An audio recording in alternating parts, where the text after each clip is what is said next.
Oke, kita akan membahas tentang hukum Gauss. Tapi sebelum kita membahas tentang hukum Gauss, kita akan ke flux listrik. Nah, flux listrik itu merupakan banyaknya garis gaya listrik yang menembus ke suatu permukaan. Jadi misalkan Bapak gambarkan di sini ada suatu permukaan. Nah, flux listrik sendiri dilambangkan dengan seperti ini. Ini lambang flux listrik. Nah, banyaknya garis gaya listrik yang menembus ke suatu permukaan. Garis-garisnya. Jadi syaratnya kalau misalkan dia tidak menembus ke permukaan, maka ini tidak termasuk ke dalam flux listrik. Jadi flux listrik itu adalah garis gaya listrik ini yang menembus ke suatu permukaan. Nah, dengan suatu vektor luasan normal. Vektor normal seperti apa sih? Misalkan kita lihat kalau misalkan ingat di mekanika, kalau vektor normal arahnya ke sana ya. Nah, ini vektor normal. Nah, kalau misalkan kita balikan ke sini, nah, arah vektor normalnya dia sejajar dengan bidang permukaan. Dia selalu tegak lurus, bukan sejajar, tegak lurus. Dia tegak lurus dengan si bidang permukaan. Jadi kalaupun kita balik seperti ini, nah, dia akan selalu tegak lurus. Nah, sama ini juga dia akan tegak lurus dengan permukaan si vektor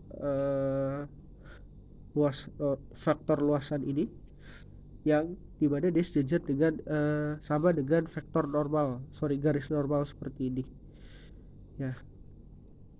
Jadi kita bisa tuliskan bahwa flux listrik sama dengan banyaknya garis gaya listrik E yang menembus ke suatu luasan permukaan. Nah, luas permukaannya dia tegak lurus dengan si bidang permukaan ya. Jadi kalau misalkan kasusnya seperti dia bidangnya misalkan miring seperti ini, nah, bidangnya miring misalkan seperti ini bidangnya. Nah, ini garis listriknya yang menembus, ini bidangnya ya, misal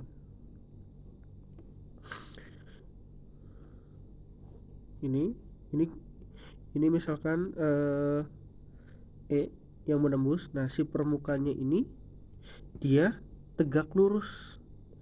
Nah, tegak lurus, ingat sekali lagi ini seperti dengan garis normal ya. Kalau garis normal dia selalu tegak lurus dengan bidang permukaan. Jadi kalau seperti ini, tadi seperti Bapak jelaskan seperti ini. Kalau bidangnya ke arah seperti ini, horizontal, maka garis normalnya seperti ini, dia akan selalu tegak lurus. Pun sama ketika dia miring seperti ini, maka arah si vektor normal, si luas permukaan ini dia punya vektor arahnya dengan tegak lurus dengan si bidang normal ini, bidang luasan ini. Jadi bisa kita tuliskan ini dia akan membentuk suatu sudut T. Jadi si flux listrik ini dia akan sama dengan ini A cos, ini cos theta ya. Kalau misalkan bidangnya tidak kayak yang tadi, tidak seperti ini. Nah, kalau ini kan kita lihat bahwa E dengan A nya tegak lurus, jadi tidak membentuk sudut. Nah, kalau ini misalkan bidangnya miring seperti ini, seperti yang ada di slide, ini A, ini membentuk sudut.